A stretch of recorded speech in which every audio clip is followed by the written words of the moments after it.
여러분 혹시 설교 시간에 이런 예화 들어보셨습니까?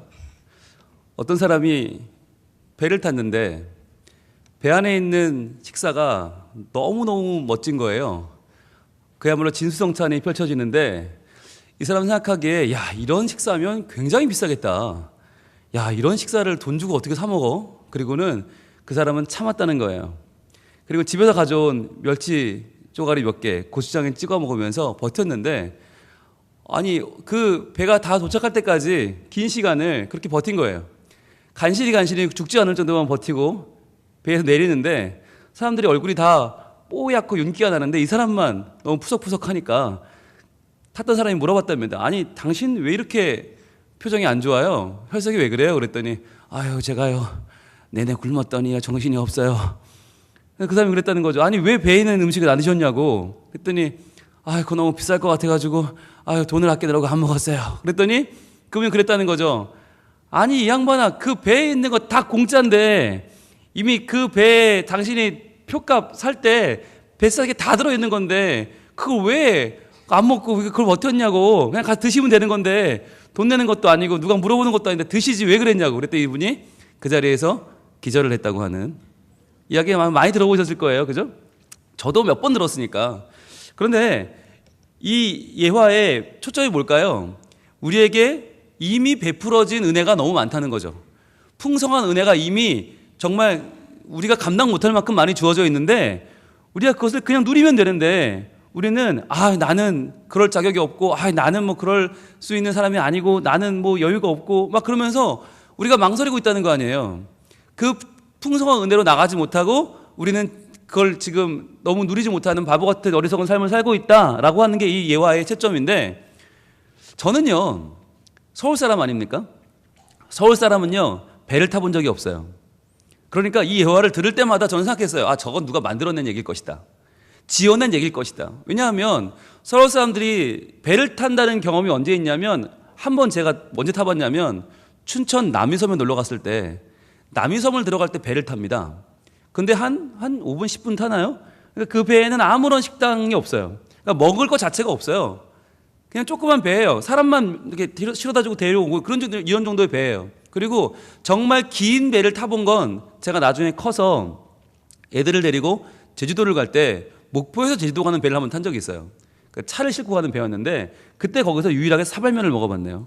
그러니까 컵라면 정도 먹는 게 저에게 배에서의 식사인 거예요. 그런데 아니 무슨 배에 막 뷔페가 차려져 있고 정찬이 있고 뭐 어마어마한 식사가 있고 이런 배, 게다가 그게 다 계산이 돼 있다니, 뱃싸게 그런 식사가 포함된다니, 이건 또 무슨 얘기야. 저는 경험이 짧으니까 저 같은 서울 촌놈에게 이런 예화는 너무 어울리지 않는 거예요.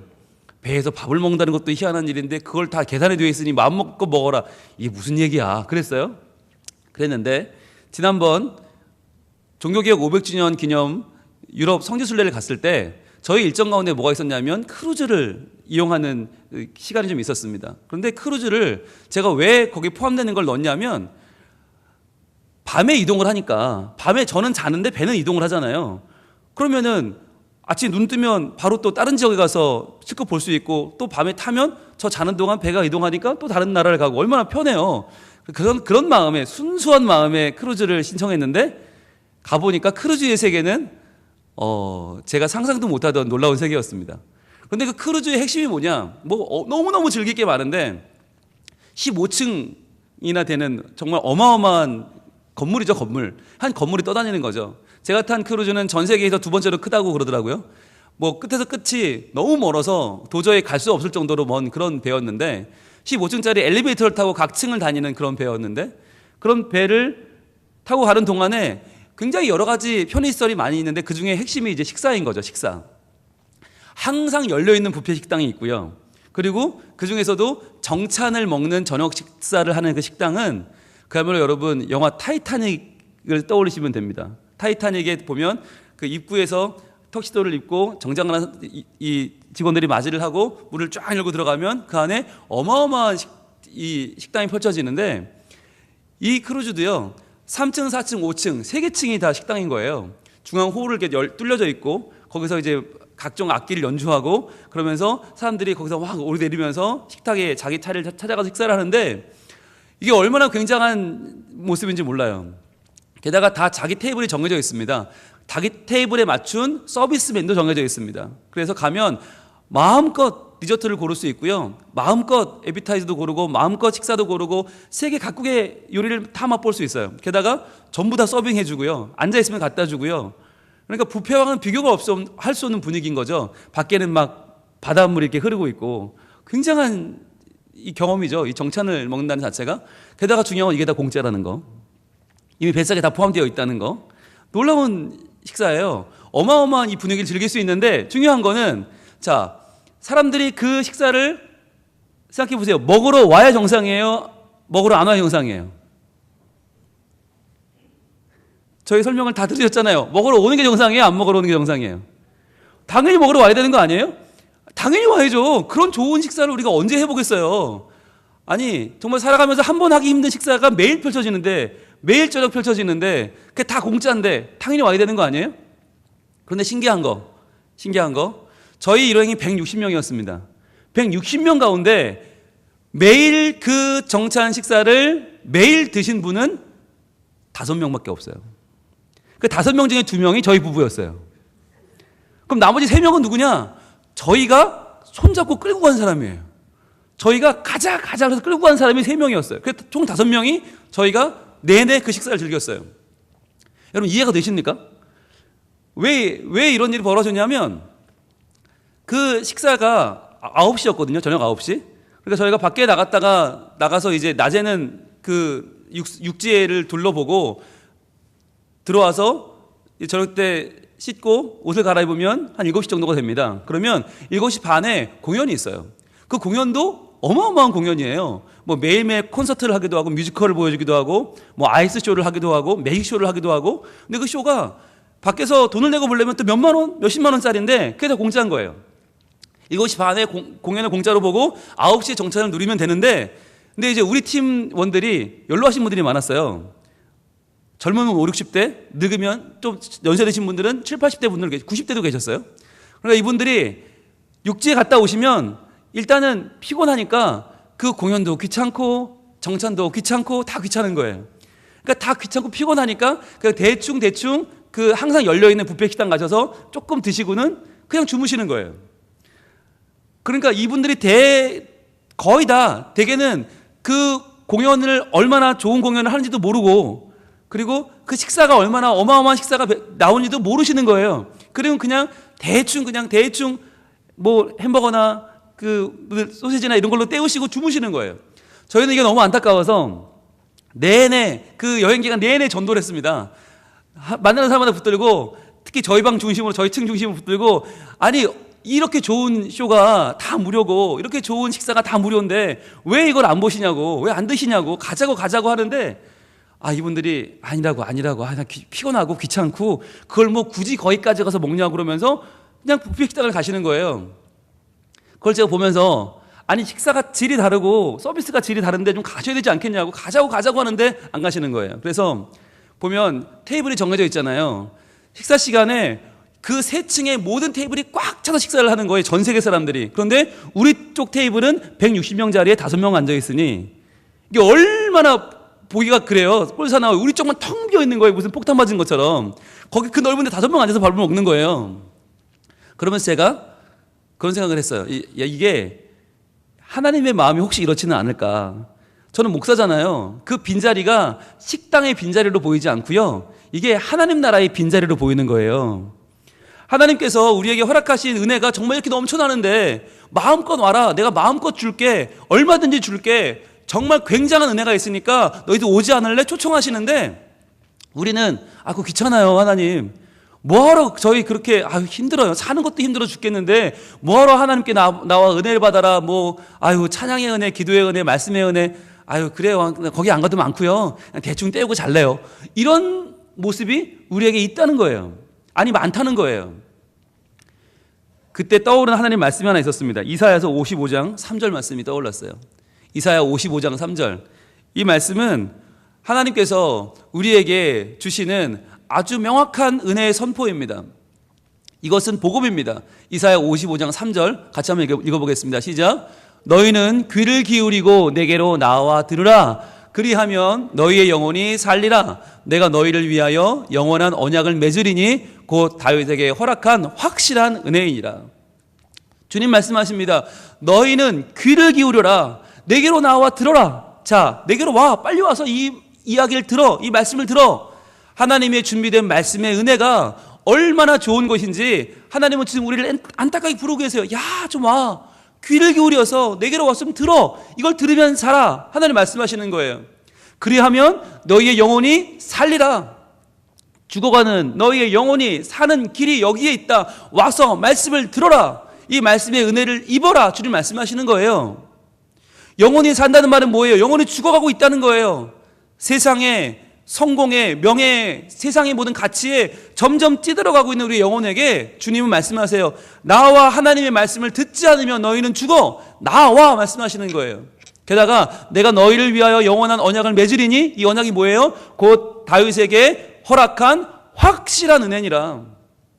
하나님이 약속합니다. 야, 다윗이 그렇게 대단해 보이냐? 다윗에게 허락했던 그 은혜를 너에게도 줄 테니까 확실한 은혜니까 나와서 받아. 그 은혜를 누려. 말씀하시는데 우리는 아유, 그거 뭐 하나님 뭐 그까이 거 뭐 대충 그냥 살게요. 이렇게 살다가도 대충 천국 갈 텐데 뭐 어때요? 그러면서 그냥 적당히 되는 대로 우리는 신앙생활을 하고 있지 않는가. 예수를 믿어도 열정도 없고 그냥 뭐 시간 되면 나가는 거고 시간 안 되면 마는 거고 은혜 주시면 받는 거고 아니면 마는 거고 대충 그냥 그렇게 사는 거죠 라고 하는 그러한 연약한 믿음은 아닌가 하는 거예요. 하나님은 귀를 기울이고 온 마음을 다 기울여서 내게로 나와 들으라. 그러면 살 거다 말씀하는데 우리가 그러고 있느냐라고 하는 거예요. 여러분, 하나님은요 우리에게 은혜 주시기를 원하십니다. 그런데 그 은혜는 확실한 은혜입니다. 그런데 이것을 저는 깨달았어요. 이 확실한 은혜를 누군가는 정말 보증이 될 만한 사람이 이야기를 해줘야 되는구나. 이번에 크루즈에세가 저희 두 부부가 만나는 사람마다 거의 애걸복걸을 해서 그 자리를 끌어냈잖아요. 그 세 분은 얼마나 좋아했는지 몰라요. 얼마나 좋아하셨는지 그분들이 이 여행을 마치고 가시면서 저희한테 하신 말씀이 그거예요. 홍 목사님 네 분을 못 만났으면 우리가 어떻게 그런 공연을 받겠어요? 두 분을 못 만났으면 우리가 어떻게 그런 식사를 했겠어요? 두 분은 하나님이 보내주신 천사였어요. 그 얘기를 듣는데 그런 마음이 들었어요. 내가 이 이야기를 천국에서 들어야 되는데. 천국에서 진짜 그렇잖아요. 홍 목사님 못 만났으면 어쩔 뻔했어요 라는 이야기를 천국 가서 천국 같이 온 사람들한테 그걸 들어야 되는데 라는 마음이 드는 거예요. 밥 몇 끼, 공연 몇 번을 저희가 안내해서 보시고도 그렇게 좋은데 천국을 하나님 나라를 우리가 소개하고 안내해서 같이 들어갈 수 있으면 얼마나 좋을까. 그런데 여러분 중요한 게 하나 있더라고요. 그렇게 은혜를 우리가 선언하고 전하려면요 우리가 수고를 좀 해야 됩니다. 어떤 수고를 해야 되냐면 이분들이 그 식사에 가지 않는 이유가 있더라고요. 첫째, 영어가 안 된다는 거예요. 가면 그냥 우리 식당을 가면 뭐 갈비탕 주세요, 돈가스 주세요 하면 되잖아요. 근데 거기는 뭐가 많아요. 주문이 에페타이저부터 고를 게 많고요. 본 식사는 더 많고요. 게다가 고기는 어떻게 해줄까, 뭐 소스를 어떻게 해줄까 물어볼 게 많아요. 게다가 디저트는 또 천더미처럼 있으니까 이거를 이 대화가 안 되니까 어르신들이 한 번, 두 번 해보다가 그냥 귀찮으니까 포기해버리는 거예요. 그냥 아무거나인데 아무거나가 없잖아요. 그러니까 다 정해야 되는데 이게 안 되니까 일일이 저희한테 막 저희가 통역을 해드려야 되잖아요. 닭고기는 어떻고 뭐 돼지고기는 어떻게 해주는데 소스는 뭐고 어느 나라식인데 이게 다 저희 통역을 해줘야 되니까 불편하신 거예요. 그래서 저희가 괜찮다고 저희가 다 할 테니 걱정하지 마시라고 그러고는 계속 저희가 통역을 해드렸어요. 그러니까 저희가 그렇게 다른 언어를 중간에서 그렇게 통역을 해드리니까 이분들이 편하게 식사를 하셨어요. 게다가 외국은요 이 크루들이 사람을 그냥 두질 않아요. 계속 와서 물어봐요. 밥은 괜찮냐? 먹을만 하냐? 불편하지는 않냐? 뭐 너희 나라 음식은 어떠냐? 나는 한국이란 나라를 가봤는데 뭐 이러면서 자꾸 말을 걸어요. 불편한 거예요, 이분들이. 그래서 난 그냥 밥만 먹으면 좋겠는데 자꾸 와서 물어보니까 뭘 떠시는 거예요. 밥을 먹다 갑자기. 그래서 괜찮다고 저희가 막 상대를 해드리고 이제 해서 굉장히 친해졌어요, 저희가. 그걸 보면서 여러분 교회도 똑같아요. 교회도요 아무리 은혜가 있고 좋고 나오시라 해도요 사람들이 나오기가 좀 부담스러워요. 왜냐하면 문화가 달라요. 언어가 달라요. 쓰는 말 자체가 달라요. 그러니까 이게 내가 여기 와서 적응을 할 수 있을까? 내가 여기 와서 뭔가 제대로 할 수 있을 걱정이 되는 거예요. 그래서 우리가 데리고 와서 설명을 해줘야 되는 거죠. 아, 저분은 목사님이야. 목사님이 뭐 하는 분이야? 아, 그래. 하나님 말씀을 전해주는 분이야. 하나님은 누군데? 아, 그것까지가 너무 어렵고 그냥 설교해 주시는 분이니까 잘 들으면 돼. 좋은 얘기야. 그래? 근데 저분도 목사님, 저분도 목사님인데 뭐가 다른 거야? 아, 저분은 담임 목사님이야. 담임이 뭔데? 아, 절에 다녔었지? 저분은 주지 목사님이야. 주지 목사님이니까 그렇게 알면 돼. 아, 알았어. 주지야. 그래. 그럼 주지면 용하겠네? 아, 그래, 용하지, 물론. 아, 다 용하신데, 저분도 용해. 그렇게, 그러니까 아무튼 그렇게 알아. 그러니까 뭔가 통역이 필요한 거예요. 사람들은, 교회, 찬양도 모르겠고, 무슨 시편이 뭐고, 23편이 뭐고, 전혀 모르니까, 어느 정도는 우리가 옆에 붙어서 또 밥도 얼마나 불편하겠어요. 밥 먹는 것도 도와드려야 되고, 그분들이 교회 나와서 차 타고 오는 거, 선교회 가서 어울리는 거, 새로운 사람들 만나는 거 하나하나를 다 우리가 도와줘야 되는 거예요. 그래서 하나님께서 우리가 이렇게 도와주면서 그들을 하나님께로 인도해 오는 역할을 맡기시기 위해서 하신 일이 있어요.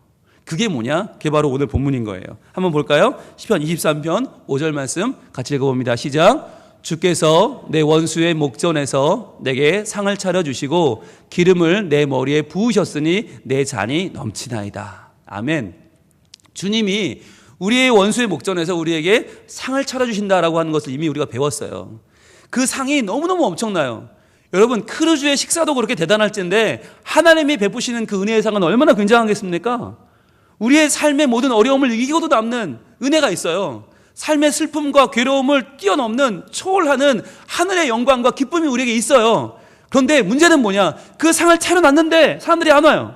모르는 거예요.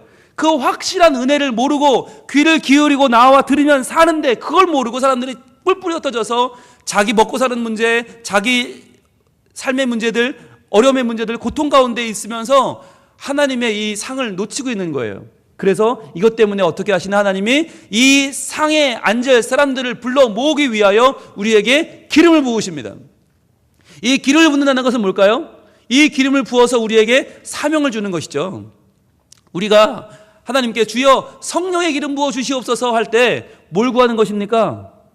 물론 치유를 구하는 거기도 하고요, 회복을 구하는 거기도 하고요, 물론 하나님의 은혜를 구하는 거기도 하지만 성령의 기름 부어 주시옵소서 할 때 제일 중요한 건 사명입니다. 주님, 내가 받은 이 사랑을 증거할 사명을 주시고 그 사명 감당할 힘과 능력을 주시옵소서. 이게 기름 부어 주시옵소서의 내용이잖아요. 그래서 하나님은 우리에게 기름 부어 주시는데 구약 성경에 보면 기름 부어 세우는 사람이 3명이 나오죠. 바로 왕을 기름 부어 세우고 선지자를 기름 부어 세우고 제사장을 기름 부어 세웁니다. 이 왕과 선지자와 제사장의 특징이 뭐냐? 다 사명이 있다는 거예요.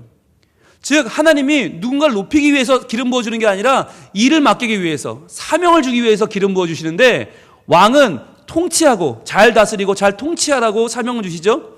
선지자는 하나님의 귀한 말씀을 잘 증거하고 선포하라고 기름 부어주십니다. 제사장은요, 예배를 잘 드리고 예배를 회복시켜서 하나님의 아름다운 사랑을 모든 이들과 나누라고 기름 부어주는 겁니다.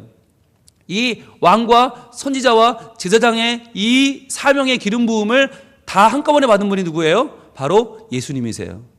그래서 예수 그리스도라고 할 때 그리스도는 기름 부음을 받은 자, 바로 메시아를 말하는 것이죠. 그 예수님께서 우리에게 오셨습니다.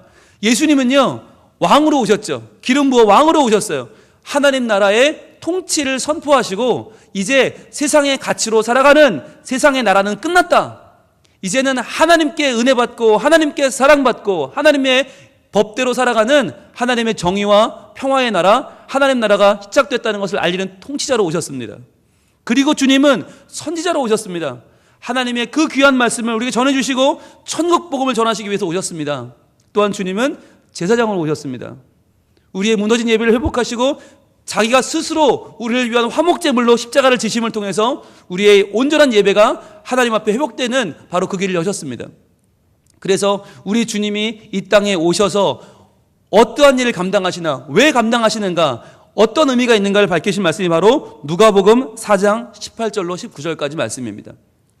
이 말씀에는 예수님이 이 3가지 하나님이 주신 사명을 가지고 이 땅에 오셨다는 것을 스스로 밝히고 있는데 이렇게 이어집니다. 주의 성령이 내게 임하셨으니 이는 가난한 자에게 복음을 전하게 하시려고 내게 기름을 부으시고 나를 보내사 포로된 자에게 자유를, 눈먼 자에게 다시 보게 함을 전파하시며 눌린 자를 자유롭게 하고, 이렇게 이어집니다.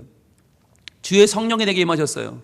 자, 왜요? 가난한 자에게 복음을 전하게 하시려고 내게 기름을 부으시고 라고 말씀하세요. 예수님도 기름 부음 받은 것이 왜 받았는가? 바로 가난한 자에게 복음을 전하게 하시려고. 여기서 가난하다는 말은 심령이 가난한 자를 말합니다. 심령이 가난하다는 것은 계속 부족한 거예요. 계속 목마른 거예요. 세상으로 나는 채워지지 않아요. 왜요? 하나님만 나를 채우시는 분이기 때문이에요. 아무리 돈이 많아도 가난하고요. 아무리 풍성해도 가난하고요. 아무리 남들이 부러워해도 가난합니다. 왜냐하면 그 마음속에 하나님이 아니면 채워지지 않는 빈자리가 있기 때문이에요. 바로 그러한 자들에게 복음을 전하기 위해서 기름 부음을 받으셨다라고 주님은 말씀하시는 거예요. 게다가 포로된 자에게 자유를 주신다. 여러분, 포로된 자는 누구입니까? 바로 우리들입니다. 바로 우리들, 세상에 매여 사는 사람들. 여러분, 우리가 세상을 잡고 사는 것 같죠? 아니요, 내가 잡혀 사는 거예요. 여러분, 포로된 자라고 하는 게 뭐냐면 세상에 여러 가지 가치들에 내가 목을 메고 살아가는 사람들이에요. 돈 가진 분들은 내가 돈을 가진 것 같지만 실은 돈이 나를 가진 건지도 몰라요. 내가 성공한 사람들, 내가 성공 가진 것 같지만 아니요, 성공이 나를 가진 건지도 몰라요. 남의 시선을 의식하고 남의 체면을 의식하고 정말 하나도 자유롭지 않게 세상 가운데 묶여 살아가는 사람들이 얼마나 많이 있어요. 여러분, 그런 마음은 어떤 마음인가요? 그게 바로 포로된 마음이고요. 그게 바로 눈먼 자의 마음이고요. 그리고 눌린 자의 마음이에요. 그러한 자들에게 한 명 한 명 찾아가셔서 그들에게 자유를 주시고 온전한 평화를 선포하고 그들을 주님께로 인도하는 분이 누구냐? 바로 예수 그리스도라는 것입니다. 여러분, 이 예수님께서 우리를 자유롭게 하십니다. 여러분, 어떤 분들은요, 포로됐다라고 말하면 에이, 난 아닌데, 나는 세상을 누리고 사는데, 나는 세상을 즐기고 살아요 라는 분들이 많이 계세요.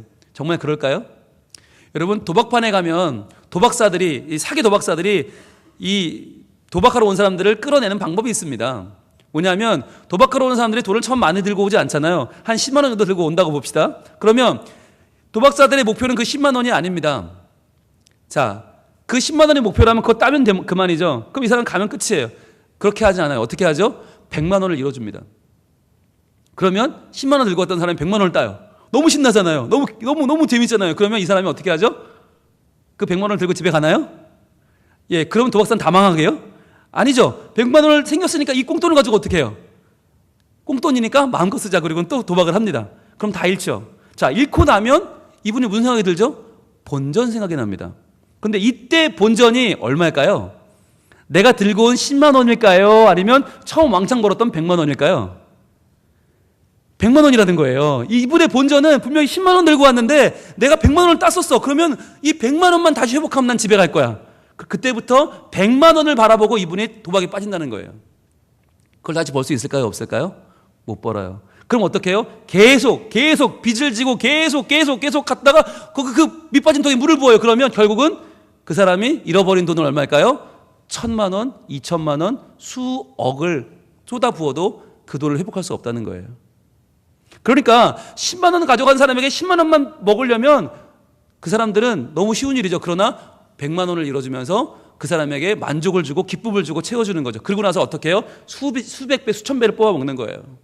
그러니까 우리가 세상에서 나 이 정도로 뭐 죄도 좀 짓고 있지만 좀 비겁하고 치사하게 살고 있지만 하나님도 안 믿고 하나님 모른 채 하고 그냥 내가 마음대로 살고 있지만 그래도 뭐 괜찮던데요, 뭘? 아, 그래도 하늘에서 벼락도 안 떨어지던데? 뭐 그 정도 죄 짓는 거 뭐 하나님 봐주시는 것 같던데? 살만하던데? 재밌던데? 라고 느끼는 사람들에게 우리 뭐라고 말해줘야 됩니까? 그거요, 세상이 이뤄주는 겁니다. 그거요, 사탄 마귀가 이뤄주는 거예요. 거기 빠지면 안 돼요. 그거 누리고 그거 신난다고 거기서 그거 누리고 있다가 다 잃어버려요. 결국 다 뺏기고 말아요. 그리고는 신앙도 하나님을 믿는 믿음도 다 잃어버리고 그 바닥을 다 드러내고 슬퍼하며 이를 가는 그런 삶이 우리에게 찾아온다고 하는 겁니다. 그래서요, 어떻게 해야 됩니까? 세상이 슬슬 이뤄줄 때 정신 차려야 됩니다. 아, 이게 아니구나. 적당히 죄짓고 적당히 타협하고 살아도 괜찮은 게 아니라 지금 세상이 나를 먹으려 하는구나. 정신을 차리고 다시 한번 하나님의 은혜의 품으로 돌아와야 하는 것입니다.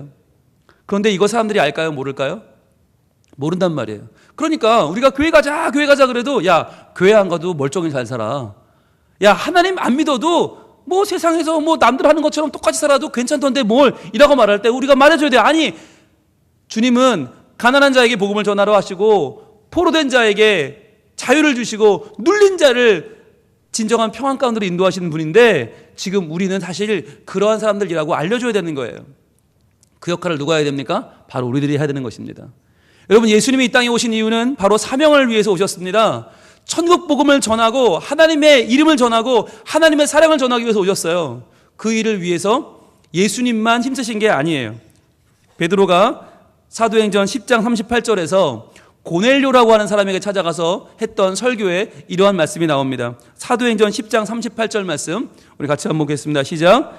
하나님이 나사렛 예수에게 성령과 능력을 기름 붓듯 하셨음에 그가 두루 다니시며 선한 일을 행하시고 마귀에게 눌린 모든 사람을 고치셨으니 이는 하나님이 함께 하셨습니다.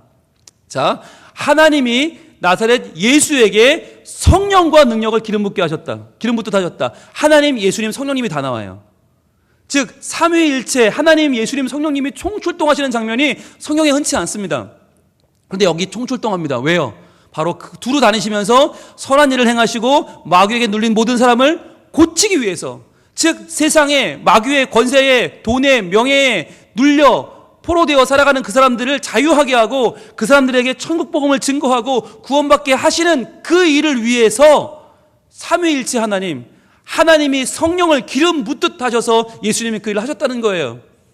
그 의미를 뭐라고 밝혀요? 이는 하나님이 함께 하셨습니다.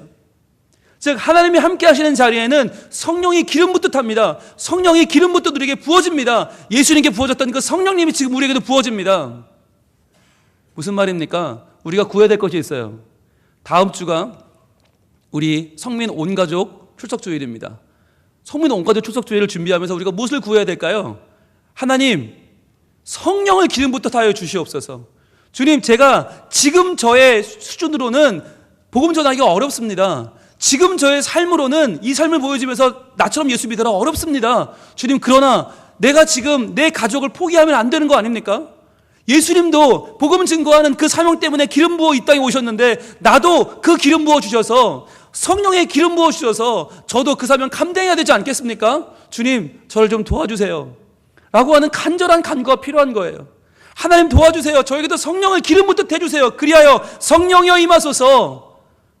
영광 할렐루야. 제가 성령님을 힘입어서 복음을 증거하기를 원합니다. 나는 부족하고 연약하지만 그러나 이러한 연약한 나를 사랑하시는 하나님이 얼마나 좋은 분인지 증거하게 하여 주시옵소서. 이게 필요한 거예요. 여러분, 오늘은 종교개혁 500주년 기념주일입니다. 종교개혁 500주년 기념주일 어떤 말씀을 나눠야겠습니까? 어떤 결심을 해야겠습니까? 무엇이 개혁입니까? 교회 조직을 뜯어고치는 게 개혁이 아니고요. 한국교회는 각성하라 피켓 들고 하는 게 개혁이 아니고요. 진짜 개혁은요, 내가 해야 되는 사명인데 하지 못하는 것을 하게 되는 것이 개혁입니다. 내게 성령이 임하셔서 이제 내가 새로운 하나님의 그 사명을 능히 감당하고 잃어버린 영혼 돌아오게 하는 것이 개혁입니다. 교회가 교회되는 게 개혁이고요. 신자가 신자 되는 것이 개혁입니다. 지금 수많은 종교개혁 행사들을 오늘 합니다. 어마어마하게 많이 합니다. 그런데 중요한 건 루터가 아니고 칼뱅이 아닙니다. 진짜 중요한 것은 우리가 내 가족, 내 아내, 내 남편, 내 자녀, 하나님을 잃고 살아가는 그 내 가족들을 주님 앞으로 인도해 오는 것입니다. 여러분, 오늘 우리가 이 기도를 하면 좋겠어요. 이 간절한 기도를 들으면 좋겠어요. 주님, 나를 도와주셔서 주여 복음 증거할 수 있는 나의 입술을 열어 주옵소서. 삼위일체 하나님이 총출동하셔서 내게 함께 하시는 이 거룩한 사역, 복음 증거하는 사역을 감당하기를 원합니다. 이 한 주 동안 내 가족에게 복음을 증거할 때 하나님 그들의 마음이 움직이게 하시고 열리게 하시고 하나님의 그 어마어마한 잔치의 상 앞으로 나오게 하여 주시옵소서.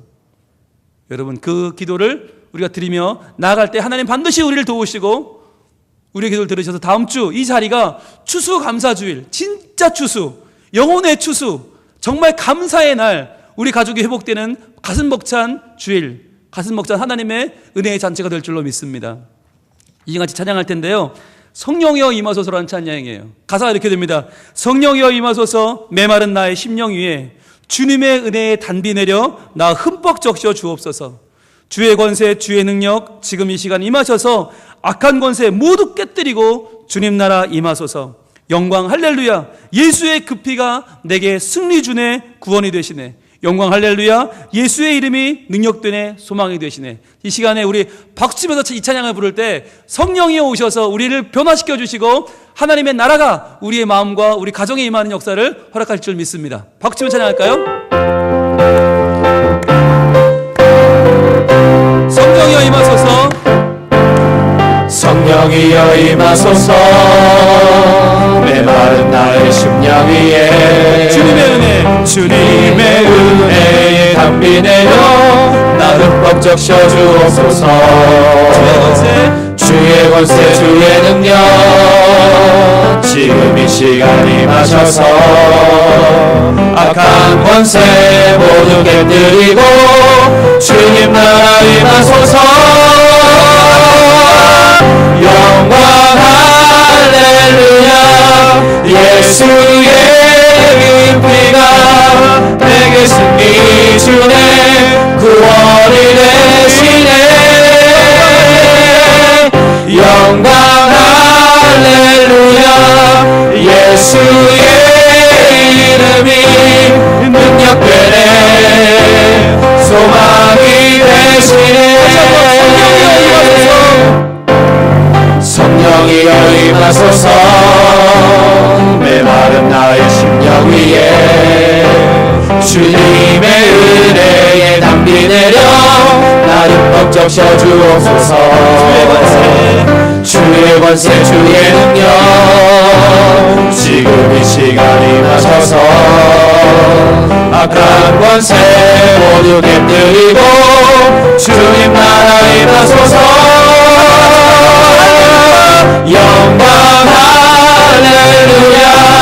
예수의 그 피가 내게 승리 주네, 구원이 되시네. 영광 할렐루야. 예수의 이름이 능력되네, 소망이 되시네. 영광 할렐루야. 예수의 그 피가 내게 승리 주네, 구원이 되시네. 영광 할렐루야. 예수의 이름이 능력되네, 소망이 되시네. 영광 할렐루야. 예수의 그 피가 내게 승리 주네, 구원이 되시네. 영광 할렐루야. 예수의 이름이 능력되네, 소망이 되시네.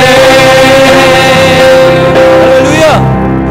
예수의 그 피가 내게 승리를 줄 것입니다. 예수의 이름이 내게 능력이 될 것입니다. 이 시간 기도할 때 하나님, 이번 한 주간 내 마음에 품은 그 가족에게 주여, 내 힘으로는 말할 수 없지만 내 삶의 수준으로는 도저히 날 보고 교회 나오라고 할 수 없지만 그러나 예수님 그 이름을 의지하여 예수의 그 피를 의지하여 말하기를 원합니다. 성령이여 임하소서. 내 마음에 풍성히 임하셔서 흠뻑 적셔주셔서 성령의 은혜로 이번 한 주간 내가 예수를 증거하는 그 말을 하게 하시고 함께 손을 잡고 교회 나와 수고를 감당하게 하시고 그 영혼이 다시 한번 주를 만나는 거룩한 변화가 이번 한 주간 일어나게 하여 주시옵소서. 주여 한번 기도합니다. 주여 아버지 하나님, 우리에게 주여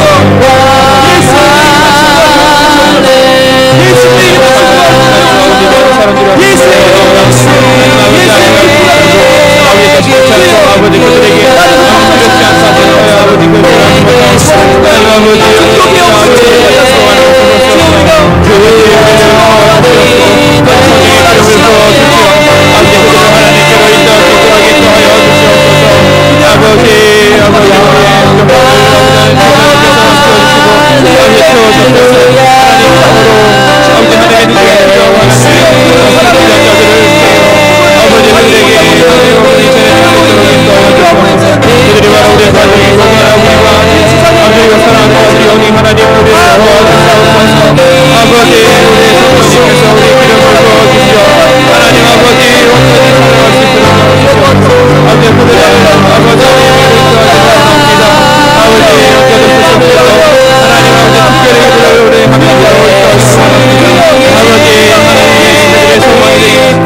하나님,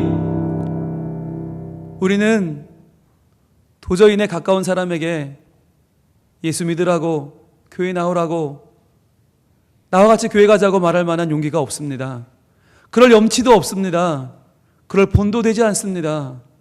그러나 주님 내게 기름 부어주시고 이 상을 차려주신 이 은혜의 자리에 나오게 하는 그 사명 감당하라 하시는데, 주님, 저희는 그 은혜 부인할 수 없어서, 그 사랑을 외면할 수 없어서 주님, 이 시간 주님 앞에 구합니다. 성령이여 임하소서. 메마른 나의 심령 위에 주님의 은혜에 단비 내려 나 흠뻑 적셔 주시옵소서. 주의 권세, 주의 능력 지금 이 시간 임하셔서 악한 권세 모두 깨뜨리고 주님 나라 임하소서. 주님, 예수의 그 피가, 예수의 그 능력이 내게 소망이 되고 내게 능력이 되어 주복음을 증거하기를 원합니다. 그리하여 다음 주 진정한 추수감사주의를 맞이하게 하시고 진정한 종교개혁 500주년에 내가 개혁되는 복된 역사가 일어나게 하여 주시옵소서. 그리하여 사랑하는 나의 아내를, 사랑하는 나의 남편을, 목숨보다 귀한 나의 부모님을, 눈에 넣어도 아프지 않을 나의 자녀를 주님 앞으로 인도하는 행복한 주일, 기쁨의 주일, 감격의 주일이 되게 하여 주시옵소서. 이 시간 우리에게 사명을 주시고 기름 부어주시는, 그리고 그것을 감당할 힘과 능력을 허락하여 주신다고 약속하시는 확실한 은혜의 주님 예수 그리스도 이름으로 기도합니다. 아멘.